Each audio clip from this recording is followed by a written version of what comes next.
안녕하세요. 귀로 여는 세상, 영심이의 책방 가족 여러분, 환영합니다. 오늘의 작품은 문순태 작가의 타오르는 강, 함께 감상하시겠습니다. 타오르는 강, 문순태 제4부 쾌항.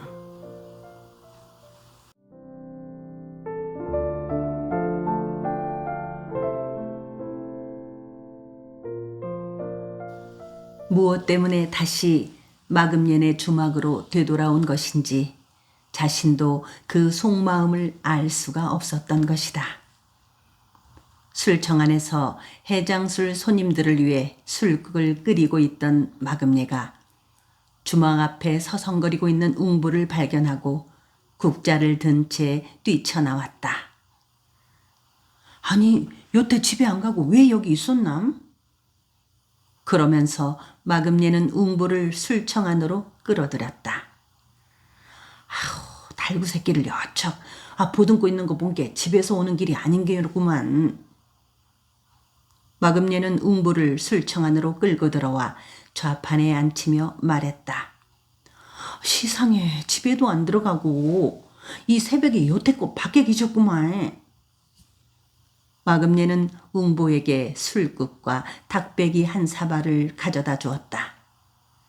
그때 한 패거리의 뜨내기 장사꾼들이 해장술을 마시기 위해 술청 안으로 들어왔기 때문에 마금예는 손님들을 받으려고 웅부의 좌판에서 일어섰다.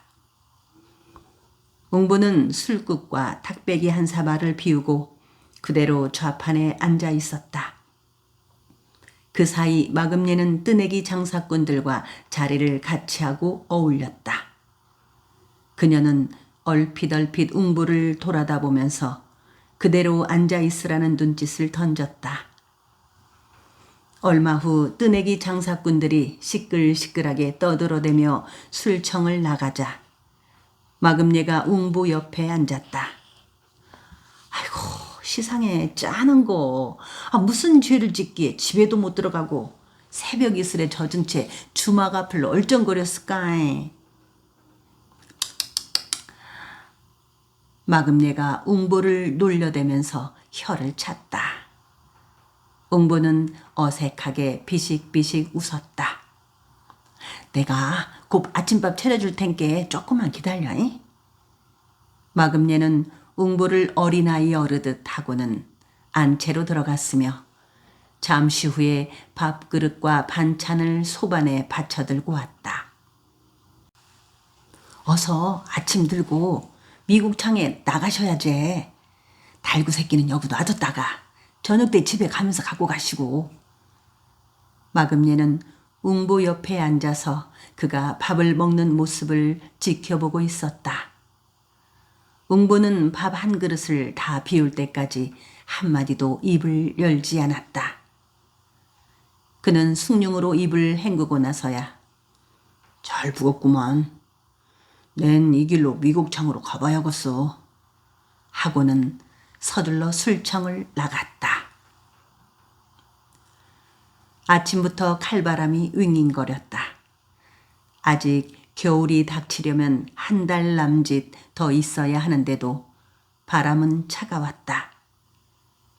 바람이 거칠게 바다를 몸살나게 흔들어대자 파도까지 숨가쁘게 으르렁거렸다. 늦가을의 바다는 예측할 수 없을 만큼 변화가 심했다. 파도가 선착장을 때리는 소리가 아우성처럼 들렸다.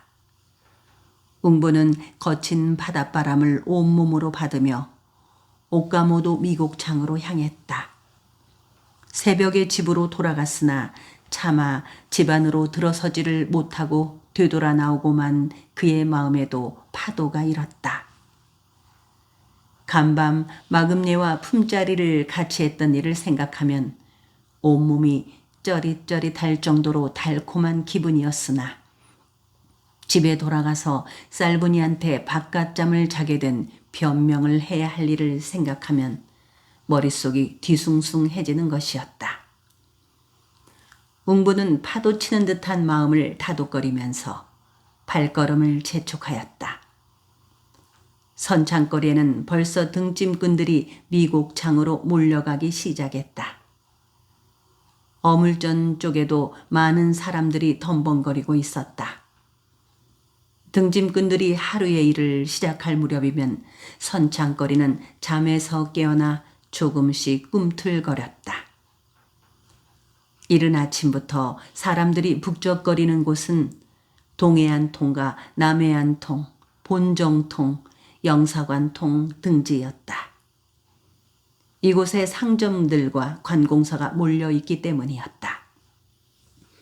당시 목포에는 동해안통, 남해안통, 본정통, 무안통, 산수통, 영사관통의 거리가 있었는데 시가지가 조성된 곳은 개항 이듬해에 해벽의 축조가 이루어지면서 건물이 들어서기 시작한 영사관통과 동해안통 그리고 목포대의 동쪽과 서쪽 기슭교에 대사사 통로를 동에서 북으로 굽어나간 근방과 동원본사 주위가 고작이었다. 이 중에서 점포가 들어선 곳은 동해안통, 남해안통, 영사관통이었다. 시가를 이루는 평지부는 거의 간사지나 갈대밭이 아니면 얼마 안 되는 논이었던 것을 항동의 동남쪽에 제방을 쌓으면서 집이 들어서기 시작한 것이었다. 선창거리 외에 안가로는 목포대 동서쪽 기슭에 초가 20남은 채가 있었고 뒷계에 조그마한 마을이 조성되었는데 뒷계 마을에는 외지 사람들이 모여 집을 짓고 살기 시작하면서부터 선창으로 이어진 고갯길이 생겼다. 대안의 용당과 고화도 쪽인 인가라고는 움막 한 채도 없어 황량하기만 했다. 목포는 개항 당시만 해도 기선이 와서 정박하려고 해도 배를 댈 만한 곳이 없었고 외지 사람들이 하룻밤 묵어갈 만한 여각 하나 없는 황량하기만 한 어촌에 불과했다. 이 무렵에는 일본 영사관이 만호청의 옛날 옥사를 수리하여 사물을 보기 시작했을 정도였다. 일본 영사관은 중앙에 5평 정도의 판잣집과 좌우에 2개의 온돌방이 있었는데 오랫동안 비어두었기 때문에 벽이 떨어지고 기와가 깨어지는 등 흉가처럼 찬바람이 도는 집이었다. 그런 집을 영사관 일행이 목포에 부임해 오면서 중앙의 5평 정도의 판잣집을 사무실, 응접실, 식장, 취사장, 침슬로 쓰고 터진 곳을 판자로 막거나 거적으로 덮어 비와 바람을 막았다. 그러나 이 낡은 건물의 지붕 위에는 청주 끝에 매달아 놓은 일장기가 기세 좋게 펄럭였다.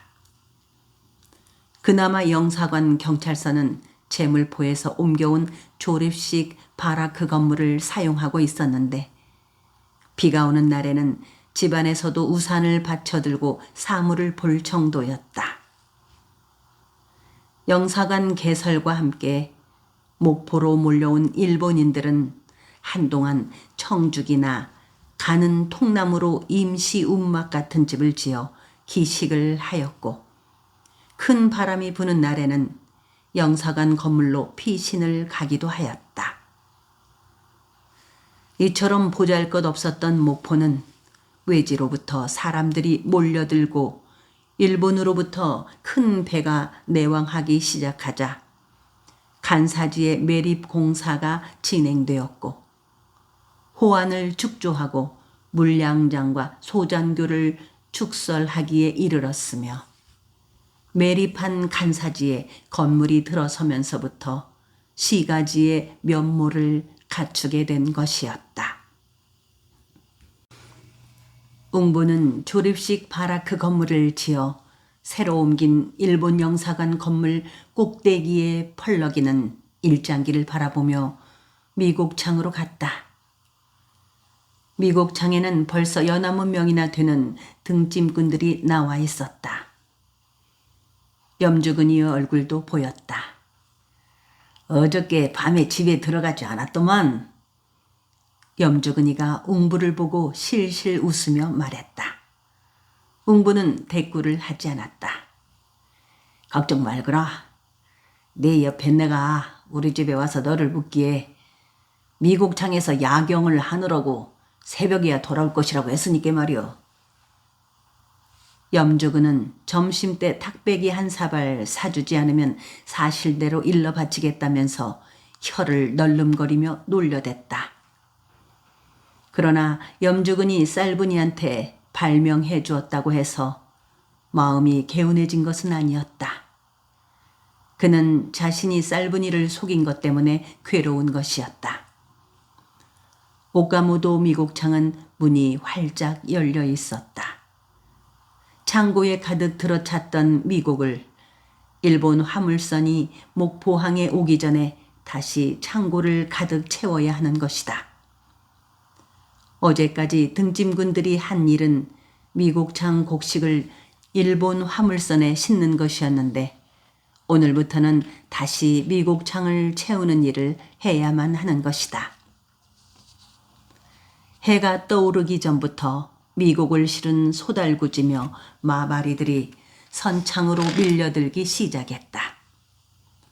나주, 광산, 함평, 영광, 영암 등지의 미국은 영산강의 백길을 통해 목포로 실려오지만 백길이 닿지 않는 화순, 보성, 장흥, 강진 등지의 미국은 육로를 이용하였다.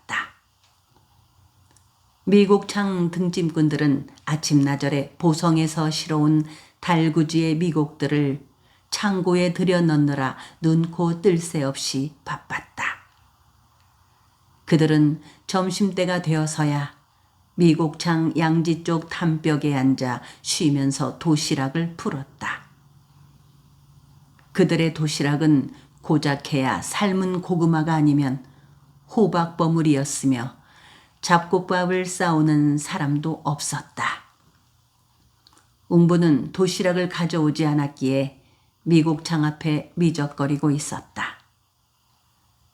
새끼네 친구들이 삶은 고구마라도 나눠 먹자면서 웅부를 잡아 끌고 있는데 마금네의 아들 개똥이가 조그마한 보자기를 들고 미국창으로 달려오더니 웅부 앞에 내밀었다. 울 엄니가 아자씨 갖다 주라고 합디다요. 개똥이는 보자기를 웅보에게 건네주고 이쪽에서 말을 붙여볼 여유도 주지 않고 도망치듯 뛰어가 버렸다. 웅부는 도시락 보자기를 들고 선 채 한동안 개똥이의 뒷모습을 바라보았다. 그는 친구들에게 가서 보자기를 풀어보았다. 고리로 만든 도시락에는 쌀과 잡곡을 섞은 밥과 멸치볶음이며 콩자반 등의 반찬이 마금네의 마음처럼 푸짐하게 가득 들어있었다. 야, 참말로 눈꼴 씌어서 못 보겠구만.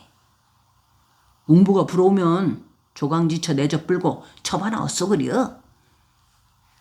우리 같은 발자에 조강지처 수바르기도 어려운디 즉실이라니. 웅부의 친구들은 저마다 한마디씩 녹말을 하였다. 그러나 그들은 웅부와 마금녀의 처지를 이해하고 있었으므로 아기를 가지고 삐뚤어 말하는 친구는 없었다. 잔소리들 말고 이리 와서 한 숟갈씩 뜨란께. 이 멸치볶음 맛이 괜찮구먼. 웅부는 친구들의 녹말이 결코 싫지 않았기에 그도 싱글싱글 웃으면서 도시락을 함께 먹자고 하였다.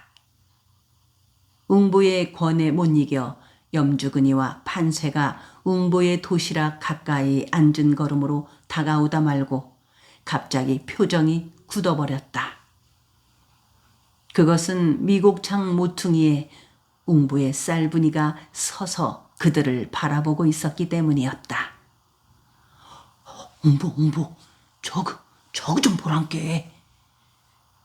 염주근이가 웅부의 옆구리를 가볍게 거칠게 쿡 찔렀다. 그때서야 웅부가 쌀분이의 모습을 발견하고 놀라는 얼굴로 일어섰다. 그리고 천천히 미곡창 모퉁이로 다가갔다. 도시락 가져왔구만이라. 쌀분이는 고개를 돌려 한사코 웅부의 눈길을 피하며 도시락 보자기를 내밀었다. 여기까정 못 올라고 나 점심 묵었는디. 웅부는 말끝을 흐렸다. 그는 점심을 먹었다고 말한 것을 후회하였다. 그러면 그냥 가져가야겠구만이라. 그러면서 쌀분이는 얼핏 웅부의 얼굴을 보았다. 잠시 두 사람의 눈길이 엉켰다. 그러나 웅부 쪽에서 먼저 눈길을 돌려버렸다. 웅부 생각에 쌀분이는 간밤의 일을 알고 있는 것만 같았다. 염주근이가 미곡창에 밤일이 있다고 하였다지만 쌀분이는 염주근의 그 발명을 믿지 않은 듯한 눈치였다. 오늘은 일찍 들어갈게. 웅부는 그렇게 말하고 친구들이 점심을 먹고 있는 양지 쪽을 향해 몸을 돌려 세웠다. 그날 오후 웅부의 마음은 무겁게 가라앉아 있었다. 그는 미국 창의 일을 마치고 친구들과 헤어져 마금예네 주막으로 갔다. 그는 마금예한테 점심을 잘 먹었다면서 도시락 보자기를 전해주고 술청을 나오려고 하는데 한사코 그녀가 붙잡아 좌편에 앉혔다. 마금예는 언제나 그랬던 것처럼 탁배기 한 사발을 권했다. 그리고 그가 잔을 비우고 일어서자 새벽에 그에게 안겨주었던 닭을 다시 건네주었다. 웅보는 마금예가 준 닭의 죽지를 거머쥐고 곧장 뒷개에 있는 집으로 향했다. 그는 날이 어둑해져서야 집에 당도했다. 쌀분이는 부엌에서 밥을 짓는지 보이지 않았고 마당에서 혼자 가을 냄새를 다듬고 있던 딸 오동예가 웅부를 보고는 아버지 하고 소리치며 뜨악하게 바라보았다. 웅보는 오동예한테 닭을 안겨주고 먼저 큰 방으로 들어갔다. 아버님은 좀 어떠신가요? 웅부가 방으로 들어서자 아버지의 병수발을 하고 있던 어머니가 일어섰다. 왜 인자 사오냐? 어저께 밤에 네 아버지 숨 넘어가는 줄 알았다. 어머니는 웅부의 손을 잡고 걱정스러운 얼굴로 말했다. 기름불이 희미하게 방 안에 출렁였다. 오늘도 차도가 없으신가요? 차도가 다 매여. 어저께 밤에는 참말로 돌아가시는 줄만 알았단께. 답답하다고 불을 쓰라고 오시더니 잠이 드신 모양이다. 웅보는 어머니와 함께 아버지의 머리맡에 앉아서 기름불이 희미한 불빛에 억새꽃처럼 하얗게 떠보이는 아버지의 얼굴을 들여다보았다. 보았냐? 아버지가 힘겹게 눈을 뜨고 아들을 올려다보았다. 나는 잠자는 줄만 알았더만. 오늘은 좀 어떠셔요? 어머니와 웅보가 동시에 입을 열었다. 바깥이 춥더냐?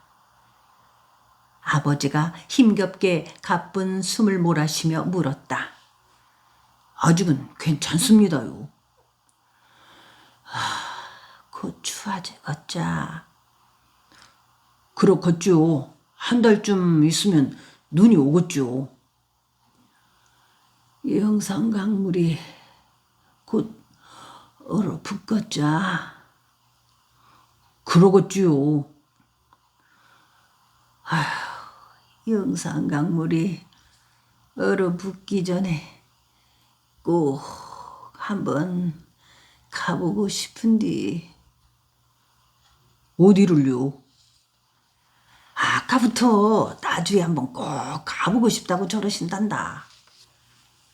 어머니가 대신 말해주면서 아버지의 그 말이 가당찮다는 듯 눈을 흘기며 혀를 찼다. 나주에는 왜요? 웅보가 어머니에게 물었다. 진사 어르신 댁에 가보고 싶단다. 그 양반들이 어찌 그럼 사시는지 몰라 죄를 짓고 있는 것다 갓담시렁 콕 죽기 전에 그 댁에 가봐야 쓰겄단다. 웅보야. 아버지가 꺼져가는 목소리로 아들을 불렀다. 네 아버님, 왜 그러신게라우? 영산강이 얼어붙기 전에 이 애비 나주에 좀 데려다 주라. 이 애비의 마지막 소원이다. 아버지는 차갑고도 끈끈한 손으로 웅보의 손을 더듬어 쥐고 말했다. 아이고, 매미나 나서야 나주를 가든지 새끼네를 가든지 할 것이 아닌그라우. 옆에서 어머니가 퉁명스럽게 내질러 버렸다. 그래요, 아버님. 어머님 말씀대로 우선 몸이 나으셔야지요. 아니다. 내는 시방이 아니면 다시는 나주 땅에 갈 수 없는겨. 그러니 이 애비를 꼭 나주에 좀 데려다 주거라. 그러면서 아버지는 다시 눈을 감아버렸다. 웅보 생각에 아버지는 다시 일어나지 못할 것 같았다. 아버지는 얼마 전까지만 해도 대부리가 보고 싶다고 하시더니 이제는 나주 양진사 댁이 어찌 사는지 죽기 전에 가보고 싶다는 것이었다. 하기야 아버지는 웅보가 새끼네의 털을 잡고 모셔오려고 했을 때도 그대로 양진사 댁에 머물러 살기를 원하지 않았던가. 아버지의 상전에 대한 충직한 마음은 예나 지금이나 조금도 달라진 것이 없었다. 어쩌면 아버지의 마음은 지금도 양진사 댁 종을로 머물러 있는 것인지도 몰랐다. 그렇지 않고서야 송량이 되어 자유롭게 살고 있으면서도 옛날 상전 걱정을 할 수 있겠는가. 그동안 그대가 어른한테 죄를 진겨. 목포로 훌쩍 도망을 쳐온 후로 아직까정 문안 인사 한번 올리지 못했으니 이런 죄니 또 어디 있는겨. 아버지는 눈을 감은 채 혼잣말로 중얼거렸다. 웅보는 그런 아버지가 가엾게 생각되었다.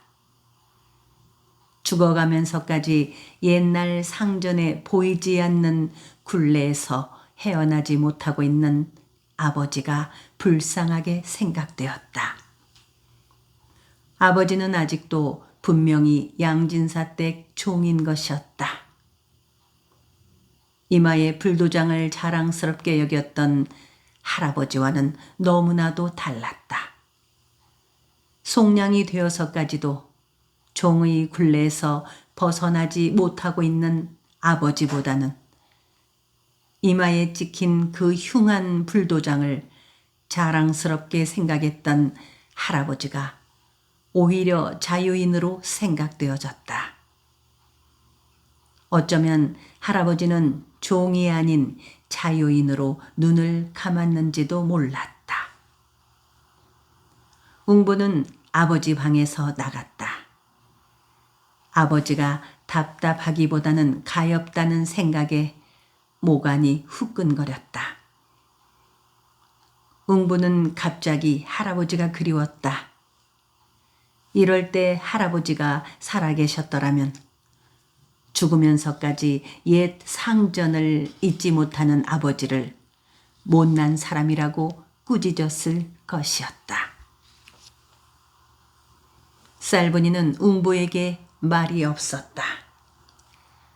저녁을 먹고 설거지를 끝낸 다음 방으로 들어와서도 어젯밤 집에 돌아오지 않은 이유를 따져 묻지 않았다.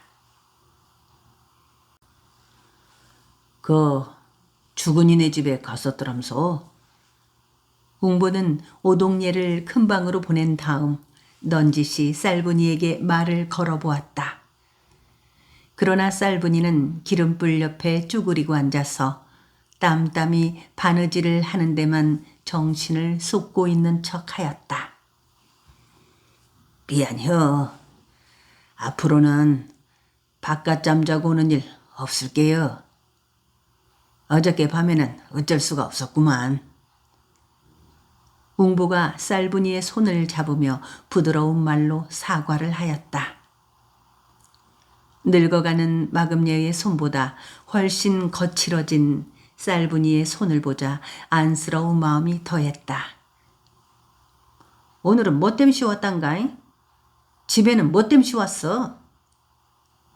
갑자기 쌀분이는 바느질하던 헌 옷가지를 아무렇게나 팽개치며 턱끝을 고추 세우고 앙탈 부리듯 쏘아 붙였다.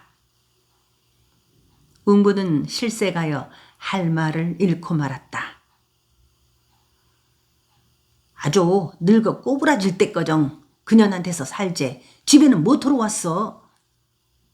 순간 웅부의 가슴이 삼지창에 찢기는 듯한 섬뜩한 아픔을 느꼈다. 그것은 아픔이 아니라 두려움이라고 해야 옳았다. 아플싸. 알고 있구나. 웅부는 탄식을 삼켰다. 내가 바보 멍텅구리 천치 옆했는 줄 알았구만. 마금리에 그년이 목포에 와 있는 줄 폴세 알고 있었단께. 그러고 인혁이 날마다 미국 창리를 끝나고 그년한테 가서 얼굴 맞대고 노닥거리고 온다는 것도 죄 알고 있었단께. 내가 바보 천치 멍텅구리 간디. 쌀분이가 갑자기 큰 소리로 앙탈을 부리는 소리를 어머니가 들었는지 방문이 열리면서 무슨 일이냐고 물어왔다. 그러자 쌀분이가 방문을 지그시 열고 아무것도 아니라고 대답했다. 쌀분이는 앙탈 대신 방바닥에 얼굴을 쳐박고 소리를 죽이며 흐느껴 울었다. 웅부는 쌀분이가 그렇게 서럽게 우는 것을 아직 본 일이 없었다. 그렇지 않아도 그즈음 쌀분이는 둘째 딸아이를 홍역으로 잃고 시름에 차 있던 터라 서럽게 우는 모습이 더욱 애잔해 보였다. 너는 지난 일은 다 덮어보려고 했구만. 지난 일은 땅주 양진사댁 마당에다 죄 꽁꽁 묻어불고 새 마음으로 살아가기로 작정을 했는데 세상에 원통하고 분통해라. 마금내한테서 개똥이 나온 것도 다 과거지사로 묻어불고 살라고 했는데. 쌀분이는 얼굴을 방바닥에 쳐박고 엎드린 채 울부짖음을 삼켰다. 그제야 웅보는 간밤에 마금리한테서 자고 온 것을 사무치게 후회하였다. 내가 죽일 놈이네. 내가 죽일 놈이란께. 이 죽일 놈이 또 인혁 가심에 못을 박았구만. 그러면서 웅부는 두 손으로 자신의 머리칼을 움켜쥐고 부르르 떨었다. 믿어주어. 내 다시는 그 주막 앞으로 지내댕기지도 않을 것인 게 참말이요. 웅부는 진심으로 사과를 하면서 쌀분이의 어깨를 잡았다. 그러자 그녀는 격렬하게 어깨를 흔들어댄 후 똑바로 고개를 들어 무섭게 웅부를 쏘아보냈다. 상관없구만. 인혁이 그년 집에서 살든지 말든지 나는 상관 아니여. 이제부터는 인혁을 믿지 않을 텐게 알아서 맘대로 하시오. 쌀분이는 좀처럼 마음이 풀리지 않았다. 그 일로 웅부와 쌀분이는 한동안 서로 등을 돌리고 잠을 잤다. 웅부는 약속대로 그날 이후 마금년의 주막에 들르지 않았다. 마금년은 그가 얼굴을 나타내지 않자 날마다 미국 창에 나와 먼 발치로 남아 웅부를 바라보고 돌아가곤 하였다. 웅부와 쌀분이가 잠자리에서 얼굴을 맞대고 눕게 된 것은 서로 등을 돌리고 억지 잠을 청한 지 열흘째 되는 날 밤에야 이루어졌다.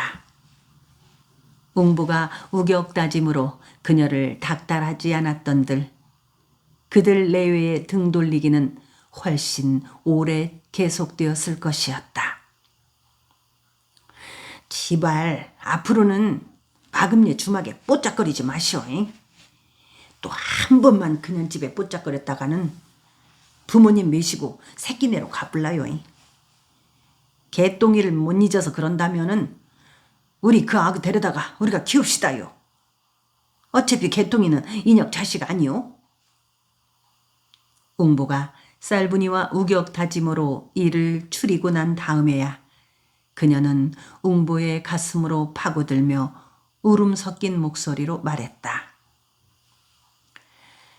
내가 다시 그 주막에 가면 인혁 속에서 나온 사람이네. 두 번 다시 그런 걱정은 말더라고. 웅부도 다시는 마금년의 주막에 얼굴을 내밀지 않기로 단단히 결심을 한 바 있었다. 마금녀가 불쌍하게 생각되었지만 할 수 없는 일이었다. 웅부 아버지 장수의 병세는 날이 갈수록 더 위중해졌다. 웅부가 어렵게 약값을 마련하여 의원을 모셔와 진맥을 부탁하였으나 의원의 말로는 가망이 없다면서 고개를 저으며 돌아가 버렸다. 웅부가 보기에도 회복할 기미가 전혀 없는 듯 싶었다.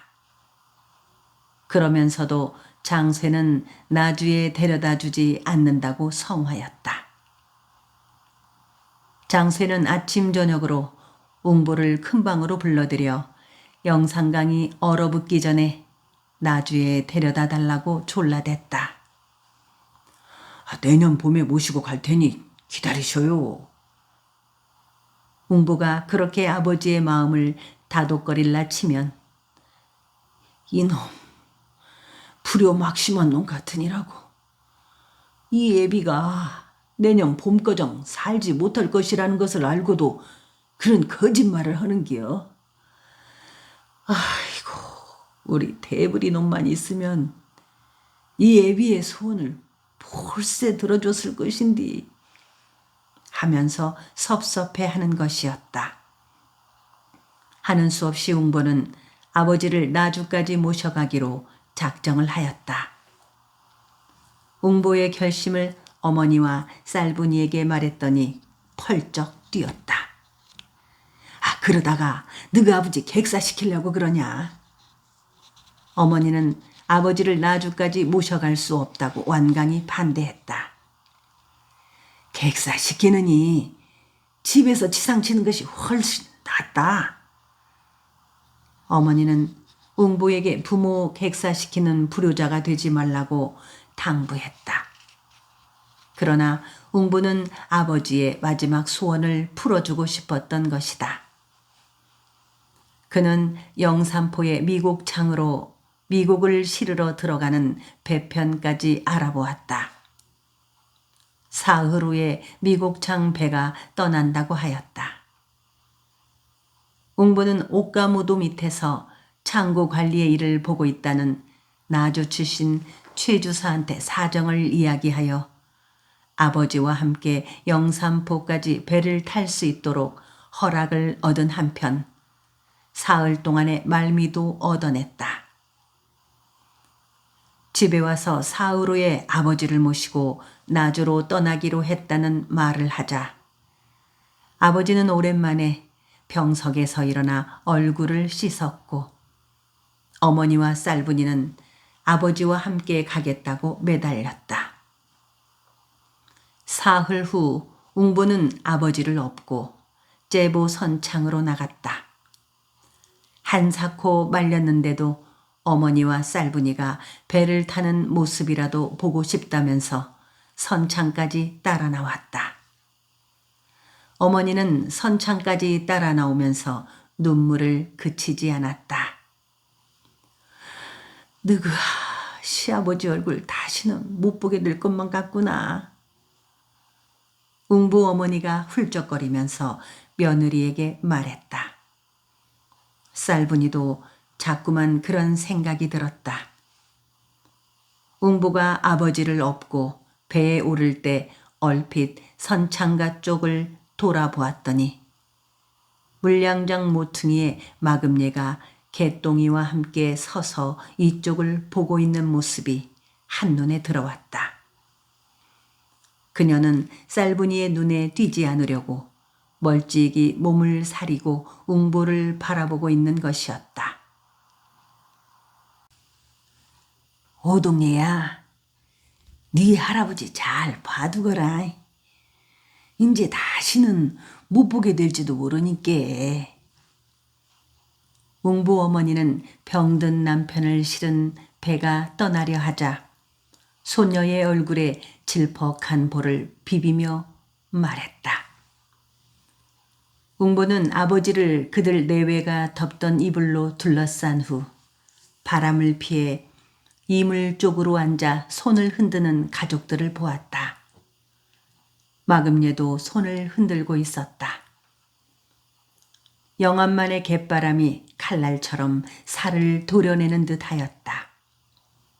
웅부는 아버지를 선실로 모시려고 하였으나 찬바람에 정신이 맑아진다면서 그냥 선상에 있고 싶어 하자 눈만 남기고 아버지의 온몸을 이불로 싸맸다. 제보 선창을 출발한 미국선은 나불도를 지나 무안 일로와 영암 서호가 마주보고 있는 해협을 빠져나가 남해만에 이르렀다.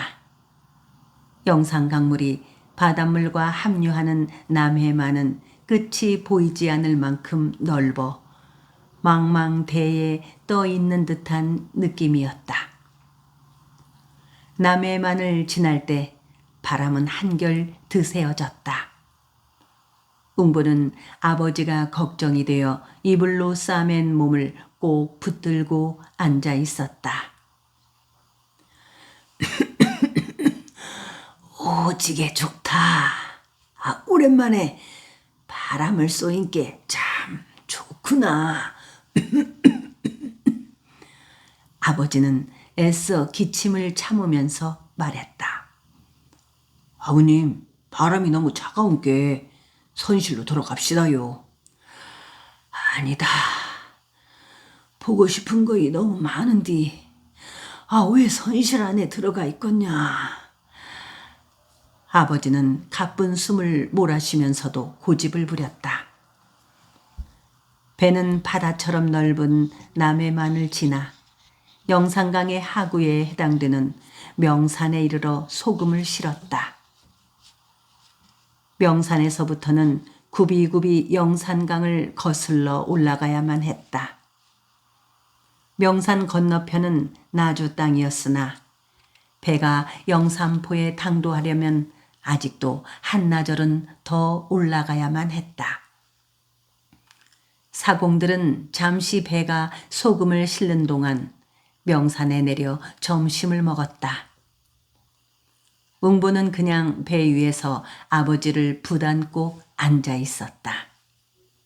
그는 아버지가 아무것도 입에 넣지 않는다는 것을 알면서도 배를 탈 때 쌀분이가 건네준 도시락 보자기를 풀고 아버지를 위해 특별히 읍쌀을 얹어서 지은 쌀밥덩이에 깨소금을 발라 권했다. 아버지는 고개를 저었다.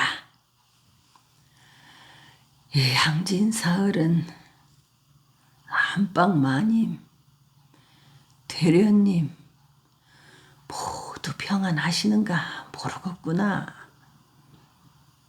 아버지는 고개를 저으면서도 양진사 때 걱정뿐이었다. 영산포에 가면은 대부리 소식도 알 수 있게 될지 모르겠네요. 웅부는 아버지가 옛날 상전 걱정을 하는 것이 마뜩찮아 대부리의 이야기를 꺼냈다. 기실 그가 아버지를 모시고 영산포에 가기로 작정한 것은 아버지의 소원을 풀어주기 위한 뜻도 있었지만 이 기회에 대부리의 소식을 알아보려는 계산도 있었던 것이다. 배가 명산에 잠시 쉬어 소금을 실은 후에 다시 출항을 서두를 때는 어느덧 해가 정수리 위에서 서쪽으로 두어 뼘이나 기울고 있었다. 이대로 간다면 날이 어두워서야 영산포에 닿게 될 것 같았다. 배가 다시 출발할 무렵 웅부 아버지는 눈을 감고 있었다. 웅부는 아버지의 숨소리가 강의 하구를 드밀고 올라오는 강바람처럼 거칠어지고 있음을 알았다. 아버님, 추우신가요? 웅부가 아버지를 가볍게 흔들자 아니다. 암시랑도 않다. 하고 가래 끓는 목소리로 희미하게 대답했을 뿐이었다. 웅부는 아버지가 걱정되었다. 그는 티 하나 없이 맑은 하늘을 올려다보았다. 그리고 마음속으로 빌었다. 천지신명이시여, 우리 아버님께서 마지막으로 나주 산천을 보실 수 있도록 보살펴 주시옵소서. 우리 아버님께서 당신이 종으로 태어나셨던 나주 땅을 밟을 수 있게 하여 주시옵소서. 그리고 영산강 용왕님이시여, 우리 아버님께서 이 백길을 따라 다시 돌아갈 수 있게 보살펴 주옵소서. 그리고 할아버지의 홀령이시여, 당신의 손자 웅보가 다시 영산강을 따라 할아버지의 땅으로 당신의 아드님을 모시고 갈 수 있게 도와주소서. 웅보는 천지신명과 영산강 용왕님 그리고 할아버지의 홀령에게 간절한 마음으로 빌었다. 명산을 출발한 미곡선은 몽탄을 거쳐 곡천의 휘움한 물구비를 돌아 북상하였다. 곡천에서 운산까지의 강물은 곧게 흘렀으며 운산을 조금 지나면서부터 물줄기는 동쪽으로 어슷하게 뻗어 오르고 있었다. 웅부는 그가 양진사 댁에서 나와 새끼내에 처음 털을 잡았을 때 고기잡이를 위해 영산강 물길을 따라 몽탄까지 몇 차례 오르내려 본 적이 있었기 때문에 물길이 그리 생소하지만은 않았다. 웅부 아버지는 명산에서부터 줄곧 눈을 감은 채 이불 속으로 고개를 깊숙이 꿍겨박고 앉아서 말이 없었다. 마음이 다급해진 웅부는 아버지를 부다는 채 이따금 아버지의 손목에 엄지를 대고 진맥을 해보았다.